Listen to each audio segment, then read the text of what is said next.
So we are back here at Punta Fuego for the next 3 nights. And this is the view from the lobby. From that side, you have a tennis court, kiddie pool, and the highlight is this infinity pool. Okay, so we're going to check in on our villa for the next 3 nights. So yan yung ating restaurant, ha? At ito yung papasok sa mga villas. Aba, binigay sa atin yung magandang view ulit, ha? Malakas ka talaga, Berna, sa... Malakas, nagpa-reserve ako. Malakas ka talaga sa Punta Fuego. Siyempre, kailangan ng golf cart patungo sa villa.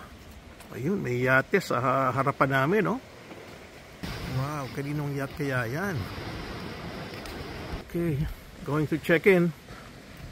Ayan, at least yan ang restaurant at ito na yung kwarto namin.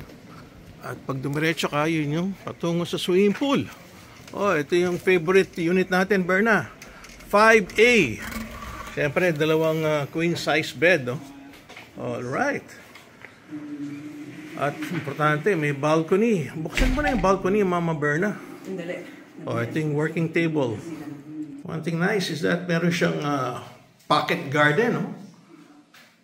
Kanya maganda. Kahit nasa banyo ka, kita mo yung pocket garden. So it's quite a big toilet.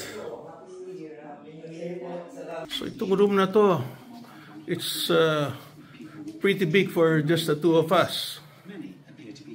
Okay, ito na ang pinakamagandang view. Pagbukas mo ng sliding door, you have a nice balcony to have coffee every morning. At dun sa pababa, merong natawag na Sunset Beach. It's really very relaxing to be staying in this villas of Club Punta Fuego.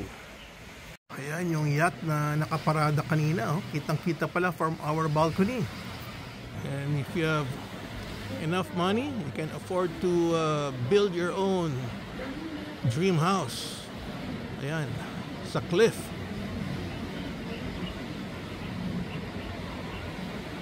Sobrang ganda ng view niyan.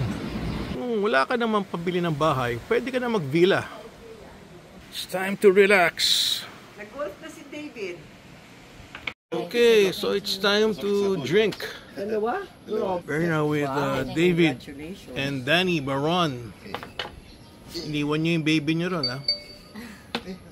Uy, may setup for dinner sila tonight, ha? Pinakamagandang setup yun. Oh, okay na. Cheers na tayo. Para makainom na kayo. Oh, alright. Cheers to the good life. Here at Punta Fuego with Dylan.